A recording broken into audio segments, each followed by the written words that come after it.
want to get us started today with our official program. Lexi has joined us. Good morning, Lexi. And our breakfast club today is called Channeling Your Yolo Spirit. For those who are unaware of what YOLO stands for, it's you only live once. So some ground rules, please. To start us off, we did a couple of introductions, but if you can please put your name, your title, company in the chat box. We always love to see where everybody's dialing in from. And throughout our presentation today, we encourage you to please use the chat box for any comments, questions pertinent to the topic. We always find that our programs become more lively when people utilize the chat. So we'll be using it as well. I will ask that everybody, if you're not talking, please go on mute for the duration of the speaker. We will have time for breakout rooms this afternoon. Goodness, this morning, it's not afternoon yet. And we also ask that you please complete our quick poll following the program. So it looks like we've got a few people from Pittsfield, the Berkshires, Brooklyn, Boston, New Jersey. Welcome, everybody. Thank you so much. Also, I think I mentioned this as well, but a few more people dialed in. So my name's Danielle Sanders. I help by running these breakfast clubs. I work at General Dynamics Mission Systems here in Dalton, and I'm a user experience generalist. Okay, so next I'd like to move on to our data. So as you may have seen on our DLE website, we put out a poll that asked, at the start of the pandemic, have you done something spontaneous and risky in the spirit of YOLO, you only live once? And we had a solid 50-50 yes, no. So we thought that data was really interesting, and we wanted to bring it here forward before we start our discussion on it today. So in the chat, let me know what side you're on, the yes or no side. I'd love to find out as we get into our breakout room later this morning. Okay, so as COVID restrictions are going down, we know many people have taken on new things, followed their dreams. Some people have encountered the idea of staying surprisable. Some people have also learned to stay flexible or staying inspired through these hard times. And this leads us to our speaker today, Lexi. Lexi is was a fast rising leader at Anheuser-Busch, and she decided in late 2020 to radically change her life. She left her corporate job in St. Louis, moved to her home state of New York, bought a house, and entered a doctorate of a chiropractic program. She is now a full-time student and part-time personal trainer. Please help me in welcoming Lexi as she talks about her story. Hi, everyone. First of all, thanks, Linda, for having me. I've missed the DLE. I've been crazy busy, but I am back. So let me share my screen. I'll get my presentation up. Okay, so let me get started. So this is Chester.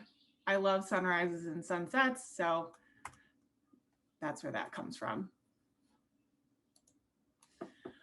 Okay, so I first just want to kind of share what I think the YOLO spirit is. And I'll explain later why there's a picture of my dad, but that's my dad on his bachelor party, living his best life.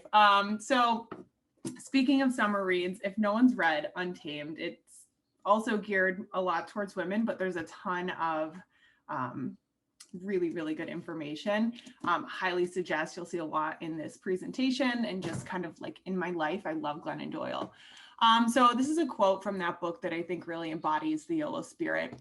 It's safer to just stay here. Even if it's not true enough, maybe it's good enough.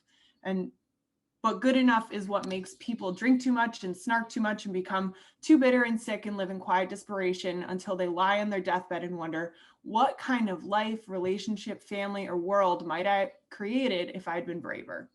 Holding on to what is no longer true enough is not safe. It's the riskiest move because it's certain death of everything that we were meant to be. We are alive only to the degree to which we are willing to be annihilated. Our next life will always cost us this one. So it's kind of saying, you know, in order to grow, we have to be able to let go of some things. So this is a little bit about me, just in general. I went to Syracuse University for my undergrad. In the middle is my little family. I have 2 dogs that I talk about incessantly. This is my boyfriend, Keegan. We live together on Cayuga Lake, and our favorite activity is paddleboarding. As you can see, Chester also loves paddleboarding. We haven't tested Nora out yet, but she's got webbed feet, so we have high hopes. So a little bit about just kind of my story in general. So as mentioned, I went to Syracuse University for my undergrad. I was actually pre-med. I was very set in my ways there. I was very sure. I took the MCATs, did all of the things, did the shadowing, and went to the DLE my senior year and actually kind of realized there that it's okay to change course, right? So I think everything is so pre-described. You go to high school, you go to college, there's like a roadmap, right? And you get to the end of that roadmap and it's like, I get to make the decision now, and that can be very scary. So I decided not to go to medical school. So I went straight into work. I started working for Anheuser-Busch in a manufacturing environment, a unionized workforce. I was a 22-year-old woman managing a group of mostly 50-year-old men, thereabout. That's a generalization, but it's pretty much the general populace. I was very unhappy, working 90 hours a week at times, and then ended up taking a corporate job, and you just kind of get stuck in this wheel, right, of like promotions and salary increases and new jobs that are exciting, and maybe this one will be better than the last one, and then they just never end up being better than the last. So then the pandemic hit, right? I'm working from home, which I thought is what I wanted, and I'm still unhappy. Still not what I wanted. And so I realized I wanted to get back into healthcare. I always knew I wanted to get back into healthcare. I want to help people. So my friend talked me into seeing a chiropractor. Exactly what I wanted to do, holistic wellness. I could go on forever. It made sense. So I applied in June. I got accepted in July, quit my job in August, stopped working in December, and started school in January. The school I elected to go to, NYCC, was back home. And I say home, near where I grew up. And so we decided best thing to do was to buy a house. So we bought a house in October while we were living in Missouri, which was a whole fiasco, especially with the housing market right now. And I got my personal training certification, spent some income while I was in school. So obviously the St. Louis Arch, this is our house. And the picture in the middle, we pulled over on the highway in Ohio while driving back to St. Louis from New York, when we got the call that our offer. So here I am. This is my dog Chester, getting ready for his adjustment. And it's a little bit about NYCC. So how I got here, time and patience, a lot of figuring out what I want to do. I say meditation kind of because I'm really bad at meditation, but I like the idea of it and I'm trying to be better at it. Counseling, journaling, acupuncture, and exercising in new ways, learning new ways to move my body, kind of reconnect to me, very important. So here's another quote. Alicia Keys wrote a book, More Myself, where she talks about how she kind of lost herself along the way and found her way back to herself. So we shift ourselves not in sweeping pivots, but in movements so tiny that they're hardly perceptible even in our view. Years can pass before we finally discover that. After handing over our power piece by small piece, we no longer even look like ourselves. So put this on here because I reached a point where I thought about myself and it didn't feel like myself anymore. So that's me holding on to my dad and dancing with my dad. I was wild, kind of all over the place, did the cannonballs kind of thing. And I found myself making myself smaller in rooms because I didn't want to upset anyone. I didn't want to cause waves. And I hated that. So it was kind of, how did I get here? That's where that Alicia Keys quote comes in. It's not one day you wake up and you're different. It's these little tiny things that happen throughout your life that pull you away from who you are. So I needed to get back to that. So this is just kind of like what was holding me back. I was afraid of starting over. more student loans, expectations from family and friends. But you have such a good job. I heard that so many times about how, you know, a paycheck and a promising career are supposed to bring happiness and supposed to kind of substitute for that. And that I felt very strongly that my identity was tied to my job. So if I gave that up, it was kind of like, oh, well, who am I now? And I tried a lot of times to find an easier way to get to a better place. So I thought working from home would help. I thought that going to a corporate job would help. There's got to be an easier way than completely uprooting my life. But there's not. And if I'm not exhausted, I'm not working hard enough. So it was this idea that if I'm not strung out, that it must not be that I'm working hard enough, and that you have to be tired and your cup has to be empty to prove that you've put enough into your job, which is not the case, I'm learning. And so I lost my dad in March of 2019 to pancreatic cancer. And he was 55, very healthy, as you can see, full of life. So it totally took us by surprise.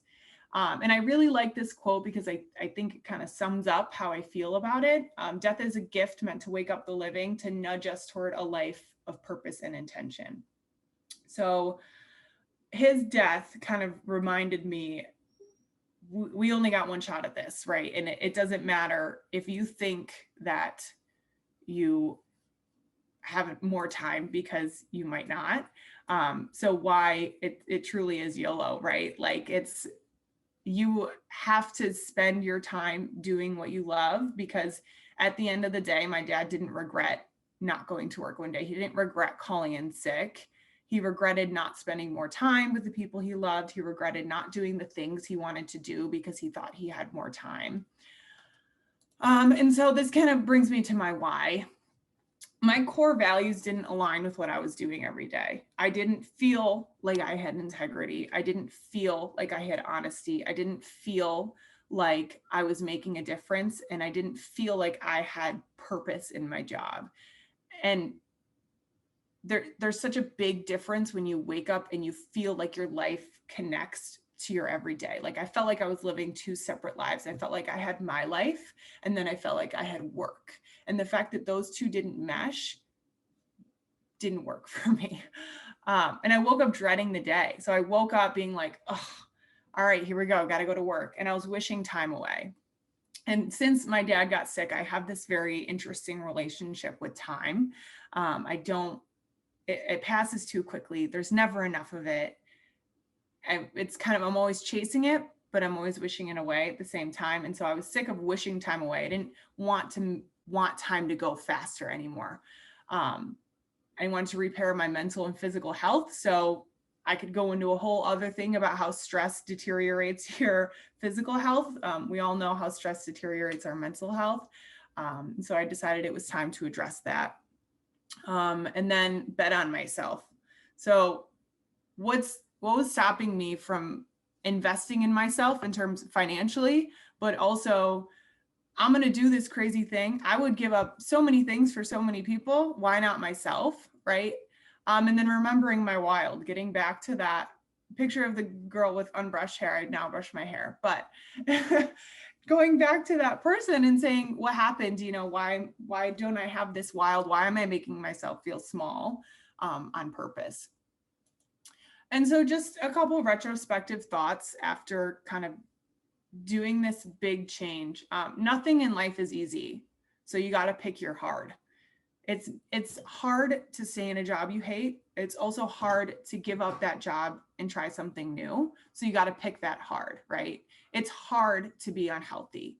It's also hard to take the steps towards health. So you have to pick that hard. Nothing is going to come easy.